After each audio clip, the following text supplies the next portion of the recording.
ప్రముఖ సినీ దర్శకుడు ఎస్.ఎస్. రాజమౌళి చేసిన సంచలన వ్యాఖ్యలు ప్రస్తుతం దేశవ్యాప్తంగా తీవ్ర చర్చనీయాంశమయ్యాయి. తన కొత్త చిత్రం వారణాసి ప్రారంభోత్సవ కార్యక్రమంలో రాజమౌళి తాను దేవుడిని నమ్మనని స్పష్టం చేశారు.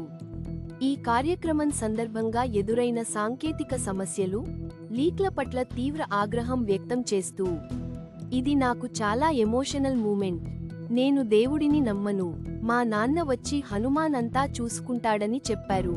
ఇలా చూసుకుంటాడా అని నాకు కోపం వచ్చింది అన్నారు. తన భార్య కూడా హనుమంతుడిని స్నేహితుడిగా భావించి మాట్లాడుతుందని, ఆమెపై కూడా ఆగ్రహం వ్యక్తంగా చేసిందని రాజమౌళి వెల్లడించారు. రాజమౌళి తీసిన బాహుబలి, ఆర్ఆర్ఆర్ వంటి అనేక చిత్రాలు హిందూ పురాణాల స్ఫూర్తితో తెరకెక్కిన నేపథ్యంలో ఆయన ఈ వ్యాఖ్యలు చేయడం పలువురిని ఆశ్చర్యపరిచింది. కొందరు సామాజిక మాధ్యమాల్లో పురాణ పాత్రలను వాడుతూ వారణాసి అని టైటిల్ పెట్టి దేవుడిని నమ్మనని చెప్పడం సరికాదు అని విమర్శించగా, మరికొందరు ఆయన కేవలం ప్రేరణగా మాత్రమే తీసుకుంటారు, ఎవరినీ టార్గెట్ చేయడం లేదు అంటూ మద్దతు పలికారు. అయితే రాజమౌళి తాను చిన్నప్పటి నుంచి రామాయణ, మహాభారతాలను ఎంతగానో ప్రేమించానని, వాటిని సినిమాగా తీయడం తన కల అని కూడా ఈ సందర్భంగా వివరించారు.